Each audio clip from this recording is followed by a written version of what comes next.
263 মন্তেশ্বর বিধানসভা কেন্দ্রে তৃণমূল কংগ্রেসের প্রার্থী মন্ত্রী সিদ্দিকুল্লাহ চৌধুরী আনুষ্ঠানিকভাবে নির্বাচনী ইস্তেহার প্রকাশ করলেন। মন্তেশ্বর নির্বাচনী দলীয় কার্যালয়ে বহু কর্মী সমর্থক নিয়ে এই নির্বাচনী ইস্তেহার প্রকাশ করেন মন্ত্রী সিদ্দিকুল্লাহ চৌধুরী। ইস্তেহার পত্র পড়ে শোনান। সেই সময় তৃণমূল কংগ্রেসের কর্মী সমর্থকদের উল্লাস ও করতালির চোখে পড়ার মতো। ফাইজুল শেখের রিপোর্ট, MBS নিউজ। আমাদের যা প্রতিজ্ঞা স্বাস্থ্য পরিষেবাকে উন্নত করতে রাজধানী হাসপাতালকে গ্রামীণ হাসপাতাল রূপান্তর এবং 30 বেডের কুসুমগ্রামের বিভাগপুর রাস্তা থেকে তাঁতপুর এই রাস্তাকে কমপ্লিট ফায়ার ব্রিগেড মন্তেশ্বর বা কুসুমগ্রাম কাতক অঞ্চলে স্থাপিত ভাগড়া মূলগ্রাম পঞ্চায়েতের কুসুমগ্রাম পাকা রাস্তা থেকে তাঁতপুর পর্যন্ত শুশুনিয়া অঞ্চলের হরি নদীর উপরে কংক্রিট ব্রিজ, মাঝের গ্রাম অঞ্চলের অধীনে গাঙ্গুলিয়া আদিবাসী পাড়া থেকে পাকা নদীর 2 তীরে একটু বেশি করে উন্নত মাহমুদপুর অঞ্চলের অধীনে পেঁয়াজ সংরক্ষণ, কুসুমগ্রাম গ্রাম পঞ্চায়েতে ক্যানেলের পুর থেকে সিজরা পর্যন্ত লম্বা প্রায় 4 কিলোমিটার। মন্তেশ্বর গ্রাম পঞ্চায়েতের অধীনে সাগরবালা হাই স্কুল মাঠ থেকে সতী কৃষ্ণ গার্লস হাই স্কুল পর্যন্ত রাস্তা এবং ঢাকা শহরের একটা রাস্তা আছে।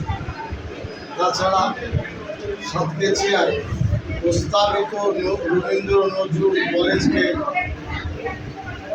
স্থাপিত করে বাস্তব রূপ দেওয়া, কুসুমগ্রামের ফায়ার ব্রিগেড এবং আমরা অনুরোধ জানিয়েছি বড় মাপের বহুমুখী কোল্ড স্টোরেজ এখানে যেন উপস্থিত হয়। এখানকার যে সম্মানীয় জনসাধারণ আছে তাদের নিরাপত্তাকে সুনিশ্চিত, প্রাইমারি থেকে মাধ্যমিক উচ্চ মাধ্যমিক পর্যন্ত শিক্ষা প্রতিষ্ঠানের মান উন্নয়ন করা, ব্যবসা বাণিজ্যের ব্যাপক, কৃষকদের সর্বত সাহায্য করা, মাতৃজাতির সম্ভ্রম গৌরবান্বিত করা, সাতগেছা হাই স্কুল মাঠের কিছু সংস্কার, এই 10 দফা এটা আমাদের প্রতিজ্ঞা, এটা আমাদের অঙ্গীকার, সদিচ্ছা। আমরা আশা রাখি জনগণ আমাদের জিতিয়ে দিলে আমাদের স্বার্থের ভিত্তিতে ধাপে ধাপে এই কাজ আমরা আজ মন্তেশ্বর লোয়ার রুম নির্বাচনের সহায়তা কেন্দ্র এখান থেকে প্রকাশিত করলাম।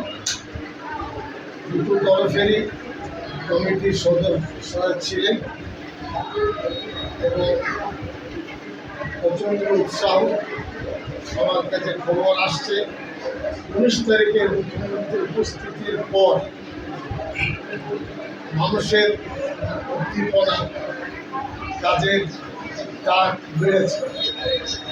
যারা হয়তো আমার সাথে অনেকদিন দেখা করতে পারেন বা আমি হয়তো যোগাযোগ করতে পারিনি, তাদের বক্তব্য ভোট তো নয়, অতএব আমরা ভোট করব। প্রতিদিন প্রায় প্রতিটি পঞ্চায়েত থেকে 2 জন 4 জন 10 জন আসছেন, যোগাযোগ করছেন। এটা দলের ভোট, ব্যক্তির ভোট। আমি অনেকেই বলেছেন আমি থেকে আসি না, কম হলেও 500 বারে বেশি 500 সারাদিন উন্নয়নের টাকা এটা মহকুমায় পাওয়া যাবে, ব্লকে পাওয়া যাবে, জেলা শাসকের কাছে পাওয়া যাবে। এর সব খাতা প্রতি আছে এবং মুখ্যমন্ত্রী আসার পরে এখানকার উন্নয়ন, এখানকার ভোট যাতে তৃণমূল পায়ে জবযুক্ত হয় তিনি সিলমোহর বেড়ে দিয়ে গেছে এবং বলে গেছেন দল করলে ভোট, ভোট করলে দল খায়, যদি ভোট না করো তাহলে ওইরকম মানে কর্মীর দরকার নেই, বাজে খাতায় দল তাদের রাখবে না, বাজে খাতায় থাকবে।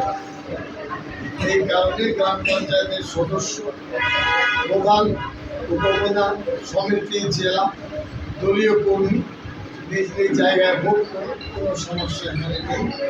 যাদের বিরুদ্ধে অভিযোগ মুখ্যমন্ত্রী যথেষ্ট ব্যক্ত করেছেন, তাদের দায়িত্ব তারা কী করবেন না করবেন তা আমাদের তো দুশ্চিন্তার মধ্যে নয়। আমি লক্ষ্য করেছি প্রায় 2600 কর্মী অ্যাট প্রেজেন্ট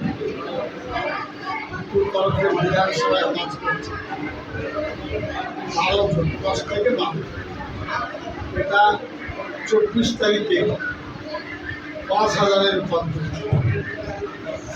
ইলেকশনের আগে 27 তারিখে 10,000-এর কর্মী। এতগুলো সক্রিয় কর্মী এই ভোটটা করবে।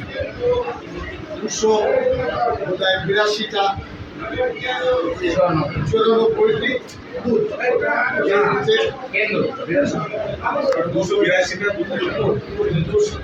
ঠিক আছে, সেই বুথের ভিত্তিতে ভোট হবে। প্রত্যেক বুথের জন্য নিয়ম দিয়েছে, মাইকের পারমিশন দেয় না, আমাদের ফ্ল্যাগ ছিঁড়ে দিচ্ছে, আগুন লাগিয়ে দিচ্ছে। আমি জানি না পুলিশ কর্মীরা দেখতে পান কি পান না, তারা একটু নজর দেন। আমরা শাসক দল, আমরা ভোটে ভোটাররা নির্বাচনে জিতব, ছোট্ট জায়গায় আমরা নেই। পুলিশের নৈতিক একটা কর্তব্য আছে, এটা পুলিশকে আমি স্মরণ করাচ্ছি। মিথ্যা কেস দিয়ে একটু হয়রান করবে, এসব করে চলার কথা নয়। তথাপি আমরা আমাদের কাজ করব, সুষ্ঠু ভোট হবে, গণতান্ত্রিক পদ্ধতির ভোট হবে, যে যার ভোট সে দেবে। আমরা সজাগ থাকব এবং আশা রাখি মন্তেশ্বর রাজ্যের বড় জায়গায় থাকবে নিজের দিক।